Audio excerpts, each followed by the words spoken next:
In the bustling city of Lagos, where cars honked impatiently and street vendors called out their wares, a young man named Chris walked through the crowded streets. Chris was tall, with gentle eyes that reflected both his struggles and his dreams. A university graduate without a job, he lived in a small, crumbling apartment with his little sister Emily, whom he loved more than anything. Every day, Chris walked miles looking for work. That morning, his worn shoes tapped the cracked pavement. As he made his way to yet another job interview, the sun was already hot, and sweat dripped down his forehead. His stomach rumbled. He hadn't eaten since the night before, saving what little food he had for Emily. As he crossed a busy junction, Chris noticed something strange. Lying on the ground near a bus stop was a shiny, expensive leather wallet. People passed it by, too busy to notice. Chris bent down and picked it up. His heart raced as he opened it. Inside was a small fortune, crisp Naira notes, foreign currency, gold credit cards, and an ID card that read, Mr. James Carter, a well-known millionaire businessman. Chris's mouth went dry. His mind began to whirl. This money could change my life. Emily's school fees, rent, food, everything. But deep inside, he heard his late mother's voice. Chris, no matter how hard life gets, always choose what is right. Riches gained the wrong way will only bring sorrow. Chris sighed and put the wallet into his pocket. I must return this, he thought. What Chris didn't know was that someone had been watching him. A taxi driver named Mark, with sharp eyes and a mind full of tricks, had seen Chris pick up the wallet. Mark's cab was parked nearby, and his thoughts turned dark. That boy doesn't know the value of what he's holding. I'll follow him and get it for myself. Chris walked quickly, his heart heavy with the weight of temptation. Each step reminded him of his empty pockets, his landlord's threats, and Emily's sad eyes when she said she was hungry. He gripped the wallet tighter. No, I must do the right thing, he reminded himself. Behind him, Mark started his taxi and followed. When Chris stopped to ask for directions to Mr. Carter's office, Mark pulled up beside him. Hey, young man, Mark called out, with a friendly smile. Are you lost? Maybe I can help. Chris hesitated. Mark looked kind enough. Actually, yes. I'm trying to find Mr. James Carter.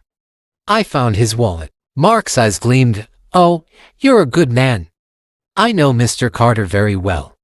I can take you straight to his house. Get it at no charge. Chris was relieved. Thank you, he said, stepping into the taxi. But as the taxi sped off, Chris began to notice something strange. They weren't heading toward the business district at all.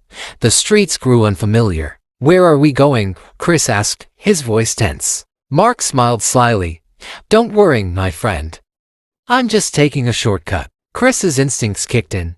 He knew he had to act fast. As the taxi slowed near a traffic jam, Chris threw open the door and ran. Mark shouted, jumped out, and chased him through the crowded market.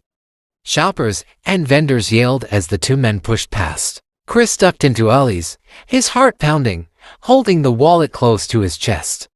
Mark was quick, but Chris was determined. He dodged cars, leapt over puddles, and finally spotted a large building, Carter Holdings, written in bold letters on the gate. Chris ran to the security guards. Please. I need to see Mr. Carter. It's urgent. Mark arrived, breathless. He's lying. That wallet is mine, he shouted. The guards looked at both men, confused but firm. Wait here, one said, disappearing inside. Minutes later, a tall, dignified man in a suit stepped out, Mr. James Carter himself. His eyes were kind but sharp, sizing up the situation. What is going on here? He asked calmly. Chris stepped forward, his voice steady. Sir, I found your wallet. I was trying to return it, but this man tried to take it from me. Mark interrupted. Sir, don't listen to him. I found it, and he stole it from me. Mr. Carter raised a hand. Enough, follow me. Inside his office, Mr. Carter listened carefully as both men told their stories. He studied their faces. Then he smiled. You see, Mr. Carter said, when I lost my wallet, I placed a tracker inside it to see who would bring it back. I've been watching. Young man, he turned to Chris. You passed the test of honesty.